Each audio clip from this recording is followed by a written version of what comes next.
ದಾವಣಗೆರೆ ಜಿಲ್ಲೆಯ ಹರಿಹರ ತಾಲೂಕು ಹರಿಹರ ನಗರದ ಗಂಗಾನಗರ ಕೊನೆಯ ಭಾಗದ ಪ್ರವಾಹ ಪೀಡಿತ ನಿರಾಶ್ರಿತರ ನಿವಾಸಿಗಳ ಮನವಿ ಅಖಿಲ ಕರ್ನಾಟಕ ಬಿಜೆಡ್ ಜಮೀರ್ ಅಹ್ಮದ್ ಖಾನ್ ಬಳಗದ ಅಧ್ಯಕ್ಷರು ಕಾರ್ಯದರ್ಶಿ ಹಾಗೂ ಸದಸ್ಯರು ವಸತಿ ಸಚಿವರಾದ ಸನ್ಮಾನ ಶ್ರೀ ಬಿಜೆಡ್ ಜಮೀರ್ ಅಹ್ಮದ್ ಖಾನ್ ರವರಿಗೆ ಮನವಿ ಸಲ್ಲಿಸಿದರು. ಈ ಸಂದರ್ಭದಲ್ಲಿ ಸಮಾಜ ಸೇವಕರಾದ ಸೈಯದ್ ಸನಾವುಲ್ಲಾ, ಸೈಯದ್ ಮುಜಾಹಿದ್ ಎಸ್ಎಂಆರ್, ಅನೀಸ್ ಅಹ್ಮದ್ ಅತ್ತಾರ್ ಹಾಗೂ ಇನ್ನೂ ಇತರ ಸದಸ್ಯರು ಉಪಸ್ಥಿತರಿದ್ದರು. Firoz Irfan MH, SJC news Kannada Harihara.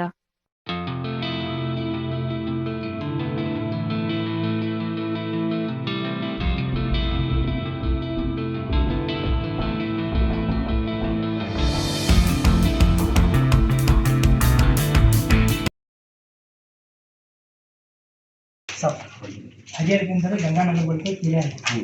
ना पानी आने की वजह से पिछले 6 महीना रखते पूरे हमारे फोन पे घर उन्होंने क्या करे म्यूनसिपालिटी तालुका ऑफिस डीसी में 20 साल से स्टे करे थे हमारे हाफिज है ना सर लेकिन ओपन करेंगे उन्होंने क्या करे ऑफिस के आपको बैठा सभी है ना बोलिए को दरखास्त करे घर में या तो करोगे मैं क्या बोला साफ आपको देता मेरे को बोला